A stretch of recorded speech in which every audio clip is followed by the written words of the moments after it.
शेठजी मोहितेंसारखा एक चांगला अतिशय नम्रपणानं काम करणारा आणि आमच्या राष्ट्रवादी काँग्रेसचा या शहराचा नेता म्हणून काम करणारा नेता नगरसेवक पदावर तुम्हा सर्वांच्या समोर उभा आहे.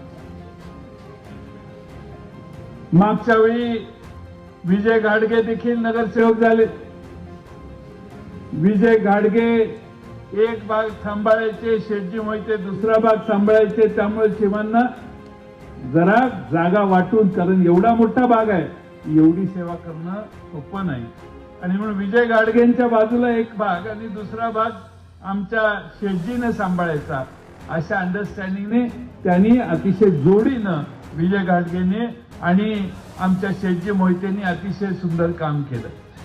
आणि त्यामुळं आपल्या सगळ्यांना माझी विनंती आहे की हे दोन नगरसेवक एका बाजूला उभे आहेत, पण त्यांना समर्थपणानं साथ देणाऱ्या आमच्या रईसा रंगरेज उभे आहेत. रईसा रंगरेज यांना पूर्वी अनुभव आहे, नगरपालिकेत त्यांनी काम केलेलं आहे.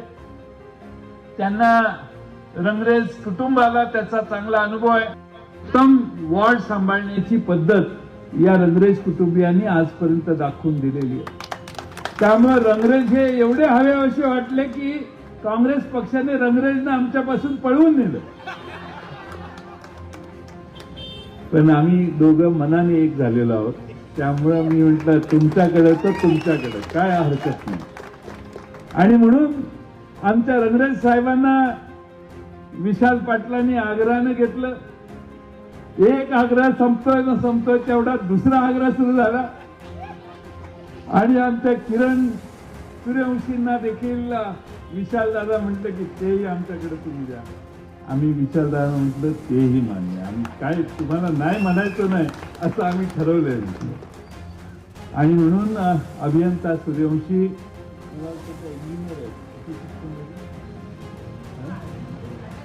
BNTC एवढी सुशिक्षित महिला आम्ही निवडणुकीला बसा ना, आपली भेट आहे नंतर बैठो.